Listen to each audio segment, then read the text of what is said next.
നമസ്കാരം. PK ലേണിംഗ്സിൻ്റെ Devaswom board ക്ലാസ്സിലേക്ക് ഏവർക്കും സ്വാഗതം.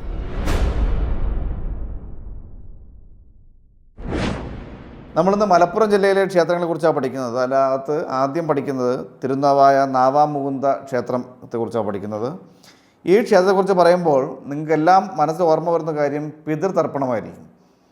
കേരളത്തിൽ പിതൃതർപ്പണങ്ങൾക്ക് പേരുകേട്ട പ്രധാനപ്പെട്ട 3 ക്ഷേത്രങ്ങളാണ് തിരുവല്ലം പരശുരാമ ക്ഷേത്രം, പിന്നീട് ആലുവ മണപ്പുറം, പിന്നീട് തിരുനാവായ ത്രിമൂർത്തി സംഗമസ്ഥാനം എന്നറിയപ്പെടുന്ന ഭാരതപ്പുഴയുടെ തീരത്തുള്ള ഈ ക്ഷേത്ര സംഗമം. ഓർമ്മിക്കുക, മലപ്പുറം ജില്ലയിലെ തിരൂർ താലൂക്കിലാണ് ഈ ക്ഷേത്രം സ്ഥിതി ചെയ്യുന്നത്. പിന്നെ ഇതിനെക്കുറിച്ച് അറിയേണ്ട പോയിൻറ്റ്സാണ് ഞാൻ പറയുന്നത്. ഭാരതപ്പുഴയുടെ തീരത്താണ് ഈ ക്ഷേത്രം. അപ്പോൾ ഓർമ്മിക്കുക, മലപ്പുറം ജില്ലയിൽ തിരൂർ താലൂക്കിലാണ്, തിരുനാവായ പഞ്ചായത്തിലാണ്, ഭാരതപ്പുഴയുടെ തീരത്താണ് ഈ ക്ഷേത്രം സ്ഥിതി ചെയ്യുന്നത്. വിഷ്ണു ക്ഷേത്രമാണിത്. മലപ്പുറം ജില്ലയിലെ ഒരു വിഷ്ണു ക്ഷേത്രമാണ് ഈ ക്ഷേത്രം. ഏറ്റവും പഴക്കമുള്ള വിഷ്ണു ക്ഷേത്രങ്ങളിൽ ഒന്നായിട്ടാണ് ഈ ക്ഷേത്രം അറിയപ്പെടുന്നത്. പിന്നെ ചരിത്ര പ്രസിദ്ധമായ മാമാങ്കം, വള്ളുവ കോനാതിരിയും പിന്നെ നമ്മുടെ കോഴിക്കോട് സാമൂതിരിയും തമ്മിൽ നടന്ന അംഗമെല്ലാമുള്ള ആ മാമാങ്കം ഈ ക്ഷേത്രത്തിൻ്റെ പരിസരത്തുള്ള പിന്നെ ഭാരതപ്പുഴയുടെ തിരുനാവായ മണപ്പുറത്ത് ആണ് കൊണ്ടാടിയിരുന്നത്. അപ്പോൾ മാമാങ്കം നടന്നത് ഏത് ക്ഷേത്ര സന്നിധിയിൽ വച്ചായിരുന്നു ചോദിച്ചാൽ അത് തിരുനാവായ നാവാമുകുന്ദ ക്ഷേത്രത്തിൽ വച്ചായിരുന്നു. നാവാമുകുന്ദൻ എന്നറിയപ്പെടുന്നത് വിഷ്ണുവാണ് ഇവിടുത്തെ പ്രധാനപ്പെട്ട പ്രതിഷ്ഠ. പിന്നീട് ഈ നവയോഗികൾ എന്നറിയപ്പെടുന്ന, പണ്ട് അയോധ്യ രാജാവായിരുന്ന ഋഷഭന് ജയന്തി എന്ന സ്ത്രീയിൽ ജനിച്ച 9 മക്കൾ, അവർ നവയോഗികൾ എന്നറിയപ്പെട്ടിരുന്നു. അവരുമായി ബന്ധപ്പെട്ട ഒരു പേരിൽ നിന്നാണ് ഇവിടെ നാവാമുകുന്ദ ക്ഷേത്രം എന്ന ഈ സ്ഥലത്ത് നാവാമുകുന്ദം എന്ന് പേര് വന്നത്. അതായത് അവർ സംഗമിച്ചിരുന്ന ഈ പ്രദേശം തിരുനവയോഗി എന്ന ആദ്യകാലങ്ങളിൽ അറിയപ്പെടുകയും പിന്നീട് അത് ശോഷിച്ച് തിരുനാവായ ആയി മാറിയും എന്നാണ് ഇവിടുത്തെ വിശ്വാസം. പിന്നെ ഓർമ്മിക്കുക, പിതൃതർപ്പണത്തിന് പ്രസിദ്ധമാണ് ഈ ക്ഷേത്രം. അതായത് തുലാം കുംഭം മാസങ്ങളിലെ അമാവാസി നാളിലും വൈശാഖ മാസത്തിലെ അമാവാസി നാളും ഇവിടെ ബലിതർപ്പണം നടത്തുന്നത് വിശുദ്ധമായി കാണുന്നു. പിന്നെ ആണ്ട് ശ്രാദ്ധം, മരിച്ച് 16-ാം നാളിൽ നടത്തുന്ന ബലികർമ്മങ്ങൾ, ഇങ്ങനെയുള്ള പിന്നെ വാലായ്മകളെല്ലാം, വാവുബലി ഉൾപ്പെടെയുള്ള പ്രധാനപ്പെട്ട ദിവസങ്ങളെല്ലാം ഈ ക്ഷേത്രത്തിൽ പ്രധാന ദിവസമാണ്. ഉത്സവത്തെക്കുറിച്ച് പ്രത്യേകിച്ച് പറയേണ്ട കാര്യം ഇല്ല. ഓർമ്മിക്കുക, തിരൂർ താലൂക്കിലാണ്, ഭാരതപ്പുഴയുടെ തീരത്താണ്, വിഷ്ണു ക്ഷേത്രമാണ്, മാമാങ്കം നടക്കുന്ന ക്ഷേത്രമാണ്. ഇന്ന് മാമാങ്കം ഇല്ല, അതിനനുസ്മരിപ്പിക്കുന്ന ചില ചടങ്ങുകൾ മാത്രമേ ഉള്ളൂ. പിന്നെ തിരുനവയോഗി എന്ന പേരിൽ നിന്നാണ് ഈ പേരുണ്ടായത്. പിതൃതർപ്പണത്തിന് പ്രാധാന്യമാണ് ഈ ക്ഷേത്രം. ഓർമ്മിക്കുക, കാര്യത്തിലേക്ക് വരാം. ഏറ്റവും മലപ്പുറം ജില്ലയിലെ പുരാതനമായ ഒരു വിഷ്ണു സന്നിധിയായ ഈ ക്ഷേത്രം തിരൂർ താലൂക്കിൽ തിരുനാവായ പഞ്ചായത്തിലാണ് സ്ഥിതി ചെയ്യുന്നത്. ഞാൻ നേരത്തെ പറഞ്ഞതുപോലെ ഭാരതപ്പുഴയുടെ തീരത്താണ്. ഏറ്റവും പഴക്കമുള്ളൊരു ക്ഷേത്രമാണ്. മാമാങ്ക മഹോത്സവം ഇവിടത്തെ ഉള്ള തിരുനാവായ മണപ്പുറത്തായിരുന്നു. പിതൃതർപ്പണങ്ങൾക്ക് പേരുകേട്ട ക്ഷേത്രമാണ് ഈ ത്രിമൂർത്തി സംഗമ ക്ഷേത്രം. പരമശിവൻ, വിഷ്ണു, ബ്രഹ്മാവ്, ഇതിന് സമാന്തരമായിട്ട് തൊട്ടടുത്ത് വേറെ ക്ഷേത്രമുണ്ട്, അത് വഴിയെ പറയാം. പിന്നെ തുലാം കുംഭം മാസങ്ങളിലെ അമാവാസി നാളും വൈശാഖ മാസത്തിലെ അമാവാസി നാളും ഇവിടെ ബലികർമ്മങ്ങൾക്ക് ഏറെ പ്രാധാന്യം കൽപ്പിക്കപ്പെട്ടിരിക്കുന്നു. പിന്നെ ആണ്ട് ശ്രാദ്ധം, പിന്നെ മരിച്ച 16-നോടുള്ള ബലികർമ്മങ്ങൾ, ഇങ്ങനെയുള്ള എല്ലാ പ്രധാനപ്പെട്ട ബലിയുമായി ബന്ധപ്പെട്ട, അതായത് പിതൃതർപ്പണവുമായി ബന്ധപ്പെട്ട, തർപ്പണം ചെയ്യുന്നതുമായി ബന്ധപ്പെട്ട എല്ലാ ദിവസങ്ങളും ഇവിടെ പ്രസിദ്ധമാണ്. ഇനി അതുമായി ബന്ധപ്പെട്ട് അതിനോട് ചേർന്ന ഒരു ക്ഷേത്രമാണ് തവനൂർ ബ്രഹ്മക്ഷേത്രം. കേരളത്തിലെ ബ്രഹ്മശിവക്ഷേത്രം, ബ്രഹ്മാവും ശിവനുമുള്ള ഒരു ക്ഷേത്രമാണ്. കേരളത്തിലെ അപൂർവം ബ്രഹ്മാവിൻ്റെ ക്ഷേത്രമായിട്ടാണ് ഈ ക്ഷേത്രം കാണുന്നത്. പഠിക്കാൻ അമിതമായ പോയിന്റുകളൊന്നുമില്ല, അതുകൊണ്ട് കാര്യത്തിലേക്ക് പോവുകയാണ്. ഭാരതപ്പുഴയുടെ തീരത്തുള്ള തിരുനാവായ നാവാമുകുന്ദ ക്ഷേത്രത്തിൻ്റെ ഭാഗമായി കണക്കാക്കുന്ന ക്ഷേത്രമാണ് ബ്രഹ്മാവിൻ്റെ അപൂർവ ക്ഷേത്രം. ബ്രഹ്മാവ്, വിഷ്ണു, ശിവൻ അങ്ങനെ 3 ദേവന്മാരെയും ഒരുമിച്ച് ആരാധിക്കുന്ന ഒരു ക്ഷേത്രമാണിത്. ഇനി കാടാമ്പുഴ ദേവീക്ഷേത്രം. കാടാമ്പുഴ ദേവീക്ഷേത്രം കാടൻ അമ്പ് ചെയ്ത ഉഴ, അതായത് വേടൻ അമ്പ് ചെയ്ത സ്ഥലം എന്ന അർത്ഥത്തിലാണ് ഇവിടെ കാടാമ്പുഴ ക്ഷേത്രം. കാടൻ വേടൻ അമ്പ് ചെയ്ത ഉഴ സ്ഥലം എന്ന അർത്ഥത്തിലാണ് ഇവിടെ കാടാമ്പുഴ ആയി മാറിയത് എന്നാണ് വിശ്വാസം. മലപ്പുറം ജില്ലയിലെ കാടാമ്പുഴ എന്ന സ്ഥലത്ത് സ്ഥിതി ചെയ്യുന്ന ഈ ദേവീക്ഷേത്രം പരമശിവനും ദേവിയുടെയും ഒരു ക്ഷേത്രമായിട്ടാണ് കരുതുന്നത്. പ്രധാനമായും ദേവിയാണ് ഇവിടുത്തെ പ്രതിഷ്ഠ. ശങ്കരാചാര്യരാണ് ഈ ക്ഷേത്രം പ്രതിഷ്ഠിച്ചത് എന്നാണ് വിശ്വാസം. പക്ഷേ ഇവിടെ ദേവീ സാന്നിധ്യം സ്വയംഭൂവായ ദേവീ സാന്നിധ്യമാണെന്നാണ് വിശ്വസിക്കുന്നത്. പലപ്പോഴും ശിവനും മറ്റ് ദേവഗണങ്ങളും എല്ലാം സ്വയംഭൂവാവാറുണ്ട്, ദേവീ സാന്നിധ്യം അങ്ങനെ സ്വയംഭൂവാവാറില്ല. അപ്പോൾ അങ്ങനെയുള്ള സ്വയംഭൂവായിട്ടുള്ള ദേവീ സാന്നിധ്യമാണ് ഇവിടെ വിഗ്രഹത്തിന് പകരം ഉള്ളത് എന്നാണ് ഇവിടുത്തെ വിശ്വാസം. അപ്പോൾ സ്വയംഭൂവായ ദേവിയെ ആരാധിക്കുന്ന ഒരു ക്ഷേത്രമാണ് കാടാമ്പുഴ ക്ഷേത്രം. വേടൻ അമ്പ് ചെയ്ത സ്ഥലം എന്ന അർത്ഥത്തിൽ, അല്ലെങ്കിൽ അതിനെ കാടൻ അമ്പ് ചെയ്ത ഉഴ എന്ന അർത്ഥത്തിൽ അറിയപ്പെടുന്നതാണ് കാടാമ്പുഴ.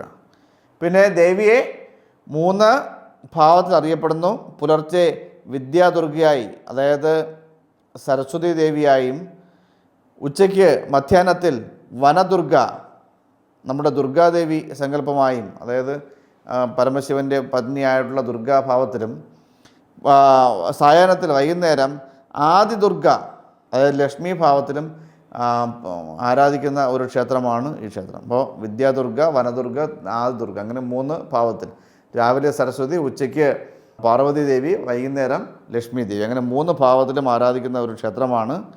അതായത് പരമശിവൻ്റെ മഹാഭാരതത്തിലെ അർജുനൻ പാശുപതാസ്ത്രം ലഭിക്കാൻ വേണ്ടി പരമശിവനെ പ്രാർത്ഥിക്കുന്ന ഒരു ഭാഗമുണ്ട്. ഈ തപസ്സിനൊടുവിൽ മഹാദേവൻ വേടൻ്റെ രൂപത്തിൽ പ്രത്യക്ഷപ്പെട്ടു. ദേവി പാർവതി ദേവി വേടനാരി രൂപത്തിൽ പ്രത്യക്ഷപ്പെട്ടു. അതാണ് ഈ കാടൻ അമ്പ് ചെയ്ത ഉഴ എന്ന്, കാടൻ എന്ന രീതിയിൽ അറിയപ്പെടുന്നത്. അർജുനനെ അനുഗ്രഹിച്ച ശേഷം പിന്നെ ഈ ദാഹിച്ച അവശയ പാർവതി ദേവിക്ക് വെള്ളം നൽകുന്ന ഒരു ശിവൻ ഭൂതലത്തിലേക്ക് ഗംഗാ നദീജലം ഒഴുക്കിയെന്ന് വിശ്വസിക്കുന്നു. അങ്ങനെ ഉള്ള ഈ ഉറവ ശങ്കരാചാര്യർ അങ്ങനെയുള്ള ആ ഒഴുകി വരുന്ന ഗംഗാജലം ദർശിച്ചു എന്നും, തുടർന്ന് മഹാവിഷ്ണുവിനെ പ്രത്യക്ഷപ്പെടുത്തി സുദർശന ചക്രം ഉപയോഗിച്ച് ദേവി സാന്നിധ്യം അറിഞ്ഞു എന്നുമാണ് ഐതിഹ്യം. അപ്പോൾ എല്ലാ ദേവഗണങ്ങളുടെയും കഥ ഇവിടെ വരുന്നുണ്ട്. പക്ഷേ ഈ 3 ദേവിമാരുടെയും ഒരു സംയുക്ത ഭാവമായിട്ടാണ് കാടാമ്പുഴ ദേവി ഇവിടെ കുടികൊള്ളുന്നത്. നമുക്ക് കാര്യത്തിലേക്ക് വരാം. വൃശ്ചിക മാസത്തിലെ കാർത്തിക നാളിൽ ശ്രീ ശങ്കരാചാര്യർ പ്രതിഷ്ഠിച്ച ക്ഷേത്രമായിട്ടാണ് ക്ഷേത്രം അറിയപ്പെടുന്നത്. പിന്നെ സ്വയംഭൂവായ ദേവീ സാന്നിധ്യം വിഗ്രഹത്തിന് പകരം ആരാധിച്ചു വരുന്നു. അത് വളരെ അപൂർവമാണ്. വേടൻ അമ്പ് എയ്ത സ്ഥലം, അല്ലെങ്കിൽ കാടൻ അമ്പ് എയ്ത ഉഴ എന്നർത്ഥത്തിലും കാടാമ്പുഴ അറിയപ്പെടുന്നത്. പുലർച്ചെ വിദ്യാദുർഗ ഭാവത്തിലും, മധ്യാഹ്നത്തിൽ വനദുർഗ സങ്കല്പത്തിലും, സായാഹ്നത്തിൽ ആദിദുർഗ സങ്കല്പത്തിലും എല്ലാം ഇവിടെ ഈ ക്ഷേത്രത്തിൽ ദേവി സാന്നിധ്യം ആരാധിച്ച് വരുന്നു. നമുക്കത് തിരുമാന്താംകുന്ന് ശ്രീ ഭഗവതി ക്ഷേത്രമാണ് പഠിക്കേണ്ടത്. മലപ്പുറം ജില്ലയിലെ അങ്ങാടിപ്പുറത്ത് സ്ഥിതി ചെയ്യുന്ന ക്ഷേത്രമാണ് അങ്ങാടിപ്പുറം എന്ന് പറയുമ്പോൾ പഴയ വള്ളുവനാട് രാജാവിൻ്റെ ആസ്ഥാനമായ സ്ഥലമാണ് ഈ അങ്ങാടിപ്പുറം. ഈ അങ്ങാടിപ്പുറത്ത് സ്ഥിതി ചെയ്യുന്ന ഈ ക്ഷേത്രം ഈ കേരളത്തിലെ ഭദ്രകാളി ക്ഷേത്രങ്ങളിലെ ദാരുനിർമ്മിതമായ ഭദ്രകാളി വിഗ്രഹങ്ങളിൽ ഏറ്റവും വലുതാണ് തിരുമാന്താംകുന്നിലേത് എന്നാണ് വിശ്വസിക്കുന്നത്.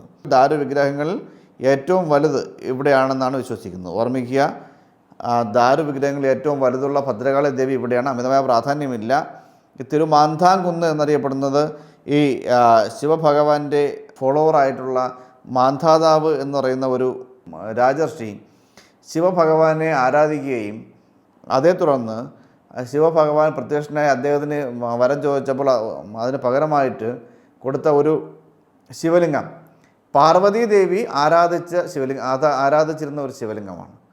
ഈ ശിവലിംഗം പാർവതി ദേവി അന്വേഷിച്ചപ്പോൾ അത് കാണാതെ മാതാദേവിന് കൊടുത്തു എന്ന് അറിയുകയും ഈ മാന്ധാതാവ് ഋഷിയും ഈ പാർവതി ദേവിയും തമ്മിൽ നടന്ന യുദ്ധത്തിനൊടുവിൽ ഈ ശിവലിംഗം രണ്ടായി വിഭജിച്ച് പോവുകയും പിന്നെ അതിൽ പാർവതി ദേവി അലിഞ്ഞു ചേരുകയും ചെയ്തു എന്നാണ് വിശ്വാസം. അതാണ് ഈ തിരുമാന്താംകുന്ന് ശ്രീ ഭഗവതി ക്ഷേത്രത്തിൽ ഉള്ള പ്രതിഷ്ഠ എന്നാണ്. അങ്ങനെ അവിടെയാണ് ദേവി കുടികൊള്ളുന്നു എന്നാണ് വിശ്വാസം. പിന്നെ ഇവിടുത്തെ പ്രധാനപ്പെട്ട 2 ചടങ്ങുകളാണ് ചാന്താട്ടം നമ്മൾ പലപ്പോഴും പറഞ്ഞിട്ടുള്ളതാണ്. പല വിശിഷ്ട വസ്തുക്കളും കൊണ്ട് നടത്തുന്ന ഒരു അലങ്കാര രൂപമാണ് ചാന്താട്ടം. പിന്നെ ഗണപതി പ്രാതൽ കുബേരനുമായി ബന്ധപ്പെട്ട ഒരു കാര്യമാണ് ഗണപതി പ്രാതൽ എന്നറിയപ്പെടുന്നത്.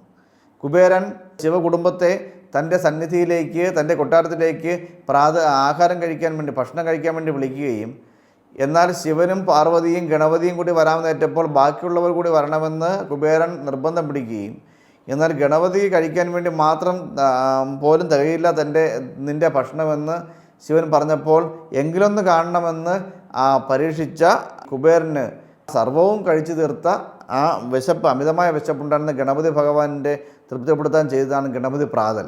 അവസാനം കുബേരൻ മാപ്പിരക്കുകയും ചെയ്തു. ഇത്രയും വലിയ ദേവഗണങ്ങളെ ഭക്ഷണം കഴിക്കാൻ വിളിച്ച് അഹങ്കാരിയായി മാറി എന്നുള്ളത് മനസ്സിലാക്കി അതിനെ മാപ്പിരക്കുകയും ചെയ്തു. അപ്പോൾ അതാണ് ഗണപതി പ്രാതൽ എന്നറിയപ്പെടുന്നത്. അപ്പോൾ ഗണപതി പ്രാതൽ എന്നൊരു ചടങ്ങ് അന്ന് മുതലുണ്ട്. ആ ഗണപതി പ്രാതൽ ഈ ക്ഷേത്രത്തിലുണ്ട്. പിന്നെ ഈ ക്ഷേത്രത്തിലെ തന്ത്രിമാർ 2 ഇല്ലെങ്കിൽ എന്നുള്ളവരാണ്. ഒന്ന് കാട്ടിലാമുറ്റവും പന്തലക്കോടും. കാട്ടിലാമുറ്റവും പന്തലക്കോടും. പിന്നെ ഈ ക്ഷേത്രത്തെക്കുറിച്ച് മറ്റൊന്നും പറയാനില്ല. അമിതമായി പ്രാധാന്യങ്ങളൊന്നും പരീക്ഷിച്ച് വരുന്ന ക്ഷേത്രമല്ല. മലപ്പുറം ജില്ലയിലാണ്. തിരുമാന്താംകുന്ന് ചോദിക്കാൻ സാധ്യത മാത്രമാണ്. തിരുമാന്താംകുന്ന് ദേവീ ക്ഷേത്രം ഏത്, ഭഗവതി ക്ഷേത്രം ഏത് ജില്ലയിലാണ്? മലപ്പുറം ജില്ലയിൽ. പിന്നെ കേരളത്തിലെ ഏറ്റവും വലിയ ദാരു ഭദ്രകാളി പ്രതിഷ്ഠയാണിത്. ചാന്താട്ടം എന്ന ചടങ്ങ്, ഗണപതി പ്രാതൽ ചടങ്ങ്. പിന്നെ 2 തന്ത്രിമാർ, ചോദിക്കാൻ സാധ്യതയില്ല. കാട്ടിലാമുറ്റവും പന്തലക്കോടും. അപ്പോൾ ഭദ്രകാളി ക്ഷേത്രങ്ങളിൽ പ്രഥമ സ്ഥാനം വഹിക്കുന്ന ഈ ക്ഷേത്രം പഴയ വള്ളുവനാടിൻ്റെ ആസ്ഥാനമായ അങ്ങാടിപ്പുറത്താണ് സ്ഥിതി ചെയ്യുന്നത്. കേരളത്തിലെ ദാരു നിർമ്മിതമായ ഭദ്രകാളി വിഗ്രഹങ്ങളിൽ ഏറ്റവും വലുത് തിരുമാന്താംകുന്നിലേതാകുന്നു എന്നാണ് പറയുന്നത്. ഗണപതി പ്രാതലും ശാന്താട്ടവും. 2 ഇല്ലത്തുള്ളവർ കാട്ടിലാമുറ്റവും പന്തലക്കോടും. ഇനി തൃപ്രങ്കോട് ശ്രീ മഹാശിവക്ഷേത്രം. അമിതമായ പ്രാധാന്യമൊന്നുമില്ല. ഏറ്റവും പ്രാധാന്യം ഇത് തിരൂർ താലൂക്കിൽ സ്ഥിതി ചെയ്യുന്നു എന്നുള്ളതല്ല. അത് നമുക്ക് ആദ്യം പറയാം. തിരൂർ താലൂക്കിലാണ് സ്ഥിതി ചെയ്യുന്നത്. മലബാർ മാനുവൽ എന്ന വില്യം ലോഗൻ്റെ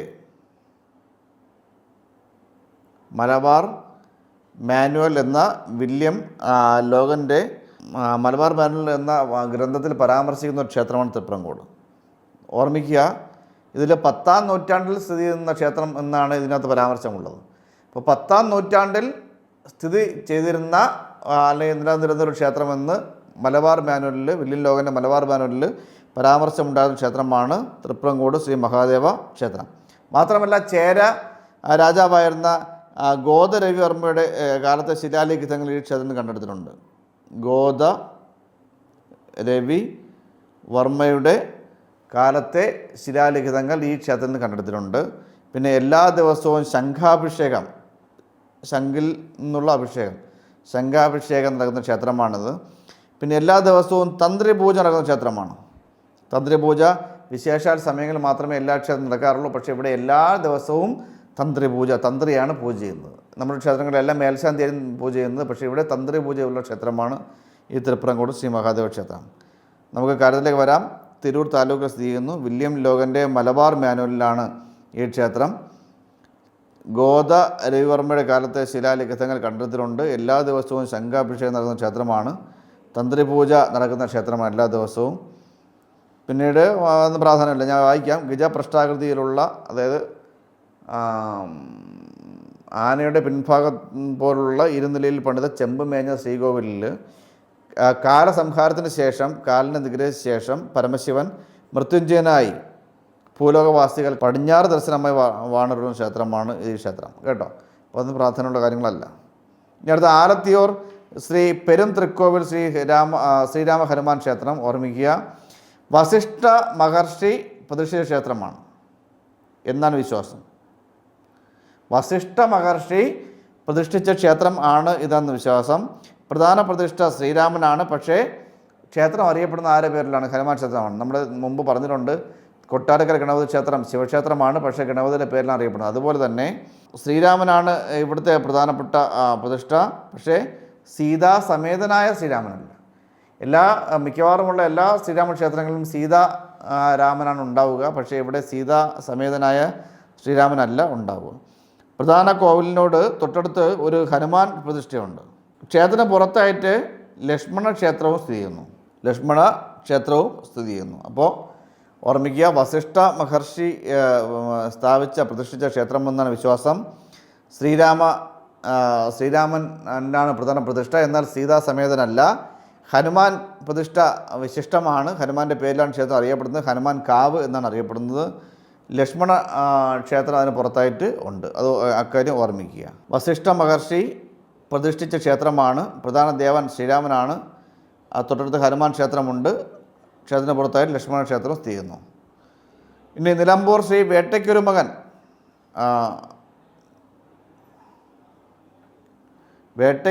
ക്ഷേത്രമാണ് അടുത്ത പഠിക്കേണ്ടത്. നിലമ്പൂർ ശ്രീ വേട്ടയ്ക്കൊരുമകൻ ക്ഷേത്രമാണ് പഠിക്കേണ്ടത്. ശിവപ്രതിഷ്ഠയാണ്. വേട്ടയ്ക്കൊരുമകൻ എന്ന് പറയുന്നത് തന്നെ ശിവൻ്റെ ഗോത്രവർഗഭാവമാണ്. ശിവനാണ് പ്രധാനപ്പെട്ട പ്രതിഷ്ഠ. നിലമ്പൂരിലാണ് സ്ഥിതി ചെയ്യുന്നത്. മലപ്പുറം ജില്ലയിലെ നിലമ്പൂരിൽ സ്ഥിതി ചെയ്യുന്ന ഒരു ക്ഷേത്രമാണ്. നല്ല പ്രകൃതി ഭംഗിയുള്ള, നമുക്ക് കണ്ടാൽ തന്നെ അറിയാം, പ്രകൃതി ഭംഗിയുള്ള ഒരു ക്ഷേത്രമാണ്. പിന്നെ കേരളത്തിൽ ഏറ്റവും കൂടുതൽ ആനകളെ, ഒരു കാലത്ത് ഏറ്റവും കൂടുതൽ ആനകളെ എഴുന്നള്ളിച്ചിരുന്ന ക്ഷേത്രമെന്നാണ് അറിയപ്പെടുന്നത്. പിന്നീട് ഈ ആന എഴുന്നള്ളത്തിന് ഒരു പരിധി വന്നപ്പോൾ, നിയന്ത്രണം വന്നപ്പോഴാണ് ഇതെല്ലാം പോയത്. ഒരു കാലത്ത് ഏറ്റവും കൂടുതൽ ആനകളെ എഴുന്നള്ളിച്ചിരുന്ന ക്ഷേത്രമെന്നാണ്. അങ്ങനെ ചോദിക്കാം, ഏറ്റവും കൂടുതൽ ആനകളെ എഴുന്നള്ളിച്ചിരുന്ന ക്ഷേത്രം താഴെ പറഞ്ഞ ഏതാണെന്ന് ചോദിച്ചിട്ട് അപ്രധാനമായ ക്ഷേത്രങ്ങൾ ഇതും ചോദിക്കുക. അപ്പോൾ നിലമ്പൂർ ശ്രീ വേട്ടയ്ക്കൊരുമകൻ ക്ഷേത്രമാണ്. പിന്നെ ശിവഭഗവാനാണ് പ്രധാനപ്പെട്ട പ്രതിഷ്ഠ. നിലമ്പൂർ പാട്ടുത്സവം ഇവിടുത്തെ പ്രധാനപ്പെട്ട ചടങ്ങാണ്, പാട്ടുത്സവം. പിന്നെ ഗോത്ര സംഗീതവും സാംസ്കാരിക പൈതൃകവും എല്ലാം പ്രധാനമാണ്. പിന്നെ ഈ പാട്ടുത്സവം സംഘടിപ്പിക്കുന്നത് നിലമ്പൂർ കോവിലകത്താണ്. ഓർമ്മിക്കുക, അമിതമായ പ്രാധാന്യമൊന്നുമില്ല. മലപ്പുറം ജില്ലയിലെ നിലമ്പൂർ ഗ്രാമപഞ്ചായത്തിലാണ് ഒരു കാലത്ത് ഏറ്റവും കൂടുതൽ ആനകളെ എഴുന്നള്ളിച്ചിരുന്ന ക്ഷേത്രമാണ്. ശിവഭഗവാനാണ് പ്രധാന മൂർത്തി. നിലമ്പൂർ പാട്ടുത്സവം പ്രധാനമാണ്. ഇത് നിലമ്പൂർ കോവിലകത്താണ് സംഘടിപ്പിക്കുന്നത്. ഗോത്ര സംഗീതവും സാംസ്കാരിക പൈതൃകവുമെല്ലാം ഇവിടുത്തെ പ്രത്യേകതകളാണ്. മറ്റ് പ്രാധാന്യ കാര്യങ്ങളൊന്നും ഇവിടെ പഠിക്കാനില്ല. ഇനി നമുക്ക് അടുത്ത് പഠിക്കേണ്ടത് തൃക്കണ്ടിയൂർ ശ്രീ മഹാദേവ ക്ഷേത്രമാണ്. പ്രധാനപ്പെട്ട ക്ഷേത്രമാണ്, പക്ഷേ അമിതമായ പ്രാധാന്യമൊന്നുമില്ല. ഒന്ന് മലപ്പുറം ജില്ലയിലെ തിരൂരിലാണ് സ്ഥിതി ചെയ്യുന്നത്. പിന്നെ പുലർച്ചെ 2:30 മണിക്ക് നട തുറക്കുന്ന ക്ഷേത്രം എന്ന പ്രത്യേകതയുണ്ട്. പിന്നെ പല ക്ഷേത്രങ്ങളും, വലിയ മഹാക്ഷേത്രം നമുക്കറിയാം, 5 പൂജകൾ ഉണ്ടാകും. അതിൽ ഏറ്റവും പ്രധാനം ഇവിടെ ശക്തി പൂജയാണ്. പിന്നെ ശർക്കര പൂജ എന്ന അപൂർവ നേദ്യം, ശർക്കര വിഭവമായി നിർമ്മിക്കുന്ന ശർക്കര പൂജ എന്ന ഒരു അപൂർവ നേദ്യം ഈ ക്ഷേത്രത്തിലുണ്ട്. ഇത്രയാണ് പ്രാധാന്യം. ഓർമ്മിക്കുക, തിരൂർ താലൂക്കിലാണ്. രാവിലെ 2:30 മണിക്കാണ്. എല്ലാ ക്ഷേത്രങ്ങളും 5 മണിക്കാണ് തുറക്കുന്നത്. അതിൽ നമ്മുടെ തിരുവാർപ്പ് ക്ഷേത്രമുണ്ട്. ഭാരതത്തിൽ ആദ്യം തുറക്കുന്ന ക്ഷേത്രം അതാണ്. 2 മണിക്കാണ് തുറക്കുന്നത്. 3 മണിക്ക് നേദ്യം ഉണ്ട്. അഥവാ തുറക്കാൻ പറ്റിയില്ലെങ്കിൽ അവിടെ ഈ ശ്രീകോവിലുമായി ബന്ധപ്പെട്ടിരിക്കുന്ന ഒരു കോടാലി വച്ചിട്ടുണ്ട്. അത് പൊളിച്ച് മേൽശാന്തിക്കകത്ത് കയറാനുള്ള, പൂജാരിക്കകത്ത് കയറാനുള്ള പ്രൊവിഷൻ ഉൾപ്പെടെ ഉണ്ട്. ഇത് 2:30 മണിക്കാണ് തുറക്കുന്നത്. 5 പൂജകൾ എല്ലാ ദിവസവും ഉണ്ട്. അതിൽ ഏറ്റവും പ്രധാന ശക്തി പൂജയാണ്. പ്രധാനപ്പെട്ട നിവേദ്യമാണ് ശർക്കര പൂജ എന്നറിയപ്പെടുന്നത്. അത് ശർക്കര പൂജ എന്നാണെങ്കിൽ ശർക്കര നിവേദ്യമാണത്. നമുക്ക് കാര്യത്തിലേക്ക് വരാം. ഞാൻ പറഞ്ഞു, മലപ്പുറം ജില്ലയിൽ തിരൂർ സ്ഥിതി ചെയ്യുന്നു. പുലർച്ചെ 2:30 മണിക്ക് തുറക്കുന്ന ക്ഷേത്രമാണ്. 5 പൂജകളുണ്ടാവും. പ്രധാന പൂജ ശക്തി പൂജയാണ്. ശർക്കര പൂജ എന്ന അപൂർവ നിവേദ്യം ഇവിടെ ലഭ്യമാകുന്നുണ്ട്. ഇനി നമുക്ക് ഒരു ക്ഷേത്രം പഠിച്ചാൽ മതി, സാളഗ്രാം ക്ഷേത്രം. സാളഗ്രാം എന്ന് കേൾക്കുമ്പോൾ തന്നെ നമ്മൾ ഏത് മൂർത്തിയെ ഓർമ്മ വരണം? വിഷ്ണുമൂർത്തിയെ ഓർമ്മ വരണം, അല്ലേ? വിഷ്ണുമൂർത്തിയാണ് സാളഗ്രാമം. നമ്മൾ എവിടെ പഠിച്ചു?